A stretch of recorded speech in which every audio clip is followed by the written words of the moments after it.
بسم الله الرحمن الرحيم.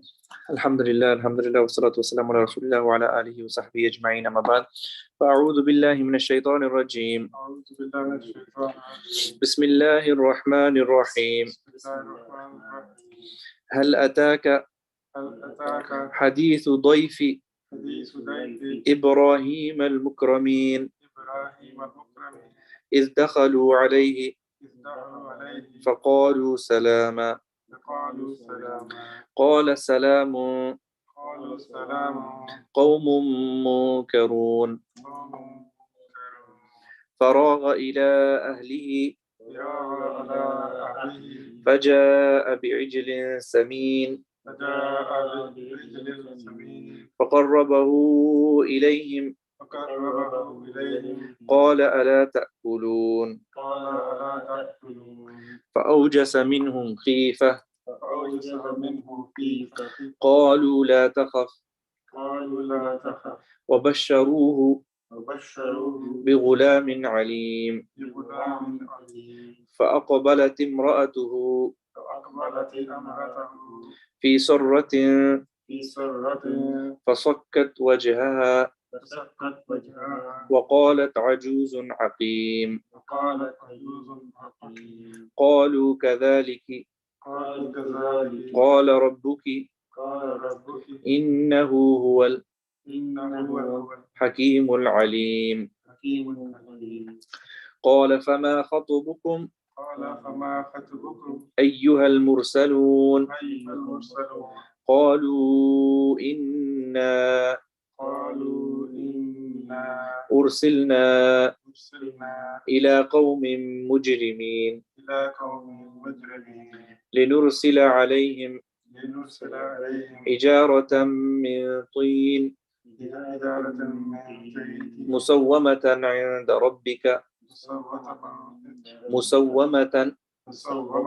عند ربك للمسرفين فأخرجنا من كان فيها من المؤمنين فما وجدنا فيها غير بيت من المسلمين وتركنا فيها آية للذين يخافون العذاب الأليم وفي موسى إذ أرسلناه إلى فرعون بسلطان مبين فتولى بركنه وقال ساحر أو مجنون فأخذناه وجنوده فنبذناهم في اليم وهو مليم وفي عاد إذ أرسلنا عليهم الريح العقيم ما تذر من شيء أتت عليه إلا جعلته كالرميم وفي ثمود إذ قيل لهم تمتعوا حتى حين فعتوا عن أمر ربهم فأخذتهم الصاعقة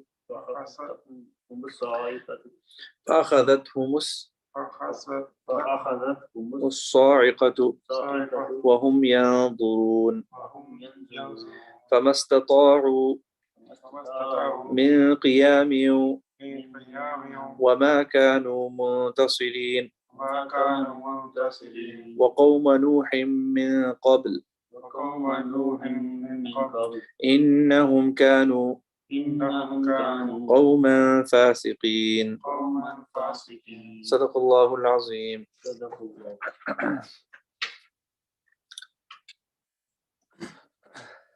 Alhamdulillah, we thank Allah subhanahu wa ta'ala for giving us the tawfiq to be here. And looking at these ayat starting from ayah 24. In these ayats, Allah subhanahu wa ta'ala mentions Ibrahim alayhi salam's story a little bit, and then mentions some of the other prophets, Musa alayhi salam, Qawm Ad, Qawm Thamud, briefly, just briefly. In the Quran, in different places, Allah subhanahu wa ta'ala has mentioned it with details, but here Allah subhanahu wa ta'ala mentioned it briefly. But before we begin, we're going to look at, just rewind. I'd like to mention something from last, let's see how much we remember and retain from last time. Last time we talked about the signs of the muttaqeen. What were those signs of the muttaqeen? One of them was that muttaqeen are muhsineen. Muhsineen, they do excellent in everything. Whether it's dunyavi work and everything, because they follow the sunnah of Rasulullah sallallahu alaihi wasallam, they're bound by the sharia. There's excellence. Everything they do is all excellent. So Allah subhanahu wa ta'ala give us that quality. So the jannatis, who is the jannatis? Muttaqeen. Who are the muttaqeen? They have a few qualities. What's quality number one? Ihsan. Beautification, excellence in everything. And number two, what was the second quality? They do some worship in the night. So alhamdulillah, I think inshallah we're going to qualify. If you're praying Maghrib Salat, you're praying Isha Salat, and you're doing some dhikr of Allah subhanahu wa ta'ala every night. So you're giving some of your night is to the worship of Allah subhanahu wa ta'ala. Then the third quality was that you do istighfar by morning. Meaning that no matter what you've done at night, we're not boastful. We never boastful. Even after prayer, we still say astaghfirullah, astaghfirullah, astaghfirullah. Meaning what was our salat to be presented for Allah subhanahu wa ta'ala. And the other is that you earn your wealth not for just self-consumption, but you earn it to fulfill the rights of people around you. Those who ask and those who don't ask. Two types of people around you. Some people who are going to come forth with you with their needs, and some people who don't ask. But you're even looking forward to meeting those and finding out who needs and who don't ask, and you'll give them as well. So these are 4 signs that Muttaqeen mentioned last dars. I just revised it for us. Now moving on to today's dars.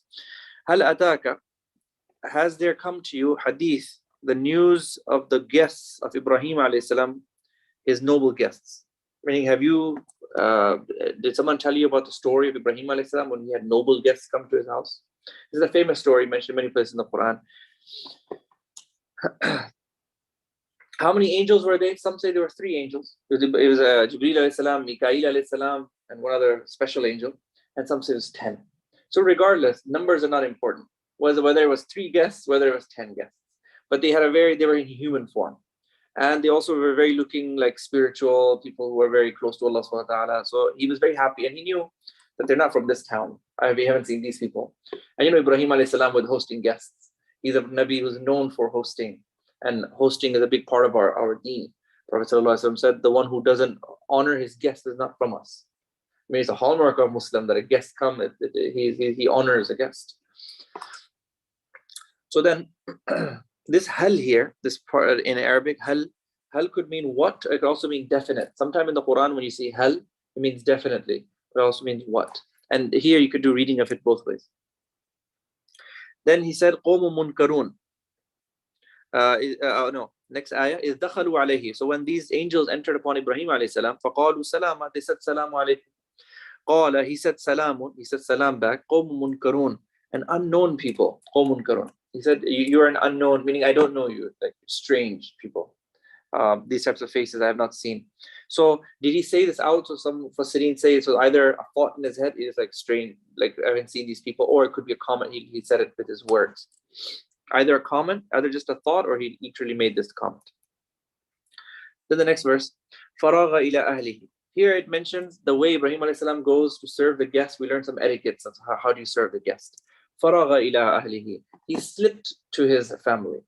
So what we learn from slipped is that when the guests come, you don't let them know like, okay, now I'm gonna go get the drinks. You don't say it like that. You just kind of like I'm just going right there, and you just quickly grab something like that. So it doesn't feel like just the way you honor the guest.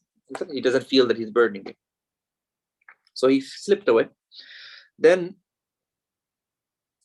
فَرَجَاءَ بِعِجْلٍ سَمِينٍ, and then he brings a fat calf, bichara. In another verse of the Quran, it mentions ijlin haniz, same story, but elsewhere it mentions haniz, roasted. So the ulama have taken that word roasted from there and took samin, fat, from here and put it together.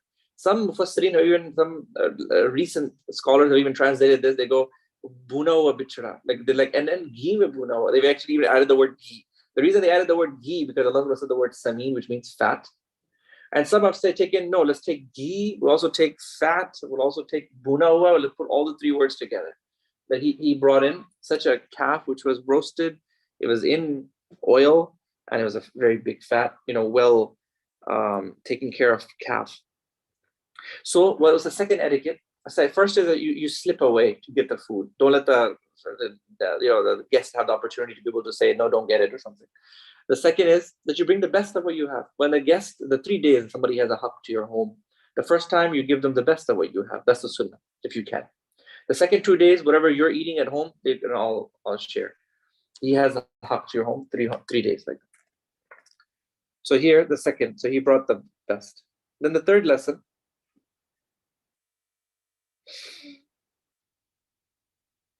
فَقَرَّبَهُ إِلَيْهِمْ, the next ayah, then he brought it close to them. The next etiquette with guests is that he brought it close to him. Don't even make the guest move from his place. Bring the food to him. That in the room that the guest is in, he shouldn't even have to switch to another spot to eat. It should just be, you just bring it right there. And you bring it the best of what you have.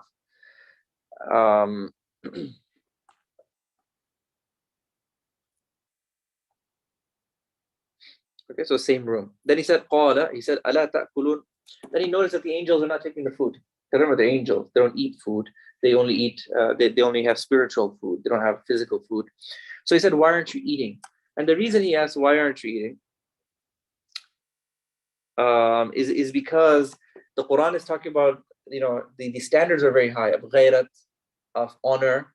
So before it used to be that if you ate with someone, you can never be an enemy of that person. The people used to have this much ghairat. But if I ate at your house, I'll never be your enemy ever again. Do we have that today? I mean, we would be pretty okay to eat at our enemy's house. We can be enemies after, but we'll eat for now. We have lost these, some of these rules of loyalty, of trust. Nowadays we're in a moral decline. Humanity is in a moral decline. These things are like far-stretched rules. But and these are the qualities that we should have. And the Quran, when Quran is talking about, especially around Ibrahim alayhi salam, it's speaking about a very ideal time. So, and an enemy, he won't eat your food. So to know if the man is your enemy or your friend, if he's not eating your food, then he's your enemy. So that's why when the angels are not taking the food, he's feeling, why aren't you eating? That means you're my enemy. Like that. So they had that kind of ghairat and that sense. We don't have that today. Right? Today we'll easily eat, even if we're at the enemy's house, they just give me the food first. We are friends or enemies, that's different subject, but the food is a whole different subject. Let's just eat. So we're not like that today. This society had a very high standard before.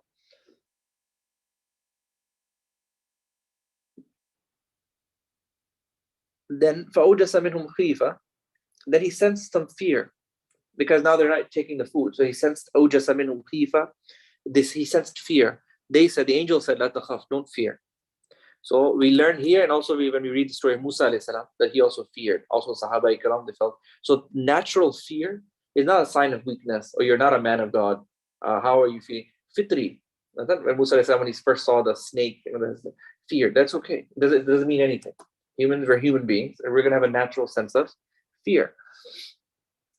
قَالُوا لَا تَخَفْ, he said, don't fear. The angels told him, don't fear. وَبَشِّرُوا, and we give you a good news, بِغُلَامٍ عَلِيمٍ, of a knowledgeable boy. Basically, knowledgeable here, basically nubuwwat. Knowledgeable boy, what knowledge is he going to have? To refer to him as a knowledgeable boy, this is a basharat of a nabi. Elsewhere in the Quran, Allah subhanahu wa ta'ala mentions, وَبَشَّرْنَاهُ بِإِسْحَاقَ, that we gave him the good news of Ishaq, وَمِنْ وَرَاءِ إِسْحَاقَ يَعْقُوبَ, and after Ishaq Yaqub alayhi salam. Basically, in that meeting, the angels and Ibrahim alayhi salam, the two newses they gave him. One is of children. Remember, because his wife was in old age, Hazrat Sarah alayhi salam. They didn't have children yet. So one is that you're about to have nabis, and such nabis like we are, like even Rasulullah is going to come through this. And the second is that this qawm is going to be destroyed. This qawm Lut, who does this particular evil. These two newses. The azab is coming, and number two, you're going to have these children. In one riwayah, Rasulullah, someone asked him, who is the most honored person? And he said, Nabi ibn Nabi ibn Nabi ibn Nabi, a prophet's son, a prophet's son. He was referred to Yusuf alayhi salam. A very high status person in the world is Yusuf alayhi salam, because Yusuf alayhi salam is the son of Yaqub alayhi salam, who is the son of Ishaq alayhi salam, who is the son of Ibrahim alayhi salam. So he said, very honorable is Yusuf alayhi salam.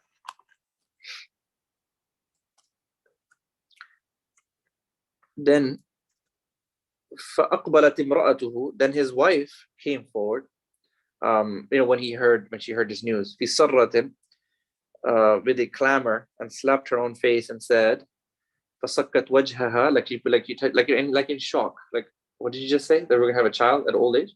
وَقَالَتْ, and she said, عَجُوزٌ, she said, old woman, عَقِيم, and also barren. Meaning that even at a young age, she didn't have children. So she's saying that these are two impossibilities. I'm old, and also I didn't have children at a young age. So what's the chances I'm going to have it in old age? قالوا, they said, the angel said, كذلك قال ربك, like such your Lord has said, إنه هو الحكيم العليم, verily he is the most wise and the most knowledgeable.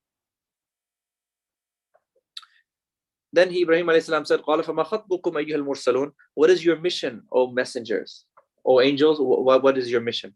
قالوا, they said, we came, إنا أرسلنا, they already gave him the good news of the boy, but now we have come, we have been sent to this guilty people, these bad doing people, we have come now to take care of them.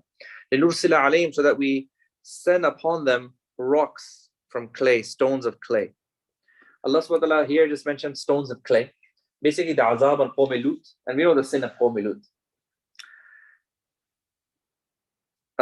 They had two types of sins, two types of azab. One is that these stones that strike each one of them, and the other is that the locality was picked up and flipped.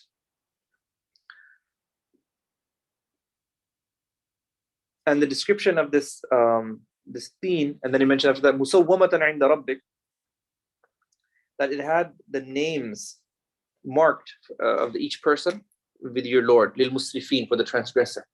Elsewhere in the Quran, it mentions it's basically targeted.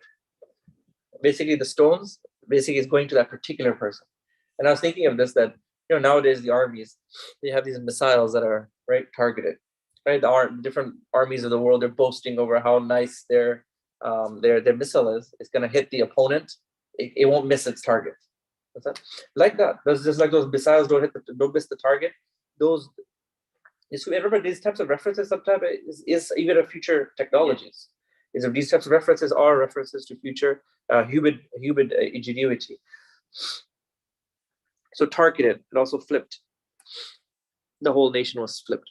فَأَخْرَجْنَا, then we took out from this danger, مَنْ كَانَ فِيهَا مِنَ الْمُؤْمِنِينَ, in this town, whoever was in it, from the believers, we took them, we saved them from this danger. فَمَا وَجَدْنَا فِيهَا, and then we didn't find in the city غَيْرَ بَيْتٍ مِنَ الْمُسْلِمِينَ, there was only one Muslim house, it was Ibrahim alayhi salam. And even in his house, there was still one kafira there, his wife was still there. So it says that everybody else from this town, there's only one house here, and we saved them from the danger, the believers. Allah subhanahu wa ta'ala's way is like that with some of the Anbiya, but sometimes his rule is that there's some pious people, but generally if the a'mal of the people are so bad, the punishment will come upon everyone. But then when you be resurrected, you'll be resurrected according to your niyats, according to who your own level is. وَتَرَكْنَا فِيهَا, and we have left in it ayatan, a sign, meaning that this is what we did to Qawm Lut. There's a sign in it for those people who fear the painful punishment. So the way they're flipped, and what is that sea? It's called the Dead Sea. The Dead Sea is a side of the punishment of Qawm Lut. The Dead Sea doesn't have fish, doesn't have life. There's no sea like that in the world, and it has lots of salt. Nothing grows in it. So it's a side forever. And the rule is, Prophet ﷺ, whenever you go toward the ruins, when you travel in the earth to see the ruins of past nations, he told the Sahaba, carry on, don't stick around here.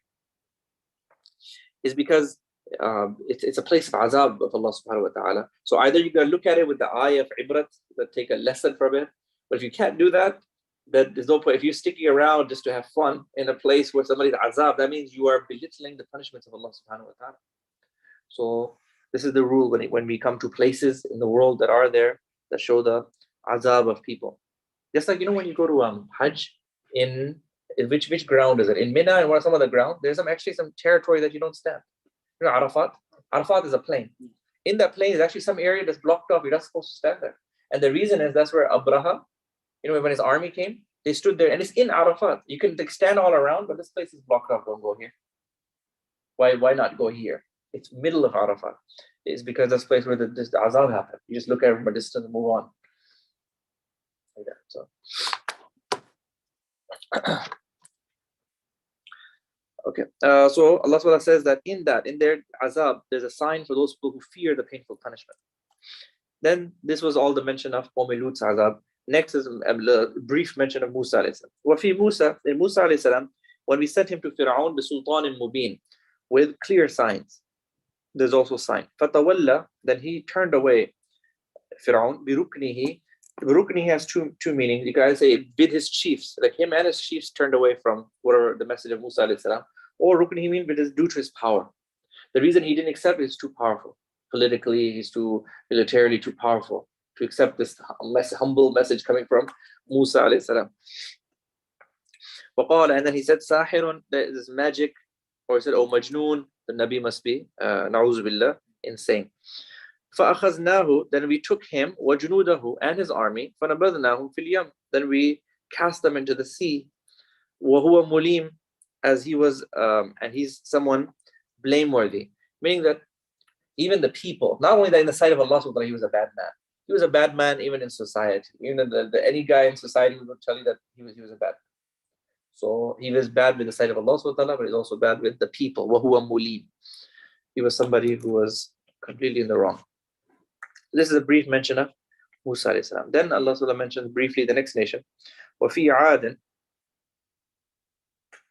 in the people of Ad, إِذْ أَرْسَلْنَا عَلَيْهِمُ الرِّيحَ الْعَقِيمُ, when we sent upon them the wind that was barren. The word Aqim, this same word Aqim was used for the wife of Ibrahim alayhi salam, Sarah. When it was Aqim, she's barren, she can't bear children. This is winds. Now the winds are also barren.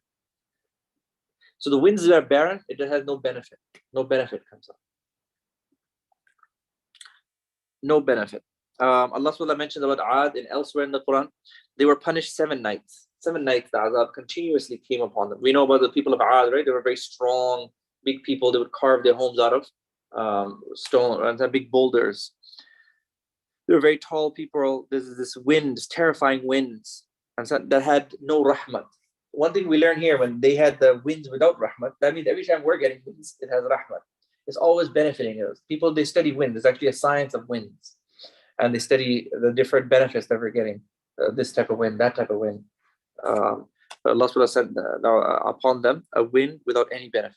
No rahmat at all was in that wind. مَا تَذَرُ مِنْ شَيْءٍ أَتَتْ عَلَيْهِ. Oh, also, when it destroyed them, go back to Qawm, it mentions elsewhere in the Quran that they were like a date palm, like trees that have fallen because they were so tall. So it looked like fallen trees because they were so big. Allahumma hafazna, Allah SWT protect us from his wrath. Ma tadharu min shay'in, it didn't spare anything. It spared nothing it came upon. That wind was such, and it continued for 7 days, but rendered it like karramim, like decay. Like basically turned everything into bits. It shredded everything. That was the nature of the power of this wind. This was a Qawm Ad. Then mention the next nation. Very, very briefly going. Wafi Thamud. Next, think about, like there's an ayah. This is also connected to what we started off with. So in the punishment of Lut alayhi salam, there's a sign for us. In the punishment of Qawm Ad, a sign for us. In the people of Thamud, their punishment is also a sign. What happened with Thamud? وَفِي ثَمُودٍ إِذْ قِيلَ لَهُمْ, when it was said to them, تَمَتَّعُوا حَتَّى حِينٍ, that enjoy yourselves for a while. They were told, enjoy yourselves for a while, because they had disobeyed their prophet. فَعَتَوْا عَنْ أَمْرِ رَبِّهِمْ, then they disobeyed the command of their Lord. See, human nature is that they still disobeyed their Lord. When they were told that you enjoy for a little while, like they were told not to kill that camel. And then some like human, the evil is it continues. That's why people say when you do bad, when you do kufr, why do you go to Jahannam forever? You only did kufr for 60 years. The reason is because these 60 years are enough to prove that you would have done it forever. It's enough. That's why if you have iman for these 60 years, it proves that if a God gave you a life of 1,000 of years, you'll always have iman. So these people, they disobeyed, they rebelled against the command of your Lord, so the thunderbolt took them. Some translate sa'iqa, literal meaning thunderbolt, took them, or azab took them, وَهُمْ يَنْظُرُونَ, whilst they're looking on. فَمَا اسْتَطَاعُوا مِنْ قِيَامٍ, they didn't have the ability, they couldn't even stand. Meaning that when the azab, they couldn't even stand and defend themselves. So we can learn from this that when Allah's punishment comes, when death comes, or a time of Allah's seizure comes, then you don't have the ability to even stand or even defend yourself in any way, shape, or form. Allahumma hafazna min. Then وَقَوْمَ نُوحٍ مِّن قَبْلِ, next nation. And Qawm Nuh, the people of Nuh alayhi salam, before them. Meaning that all these nations that we talked about are afterwards, like Ibrahim alayhi salam, Qawm Ad, Qawm Samud, unse pehle aaye Qawm Nuh. We put them afterward. They came before Qawm Nuh, before everyone. إِنَّهُمْ كَانُوا قَوْمًا فَاسِقِينَ, they were a very sinful people. They also had a lot of sin. That's it. These were a few ayats. Inshallah, next, this was one ruku'. Next, we'll continue from وَالسَّمَاءَ بَنَيْنَاهَا, and we'll finish this surah next time, inshallah. وآخر دعوانا الحمد لله رب العالمين سبحان الله وبحمده سبحان الله العظيم.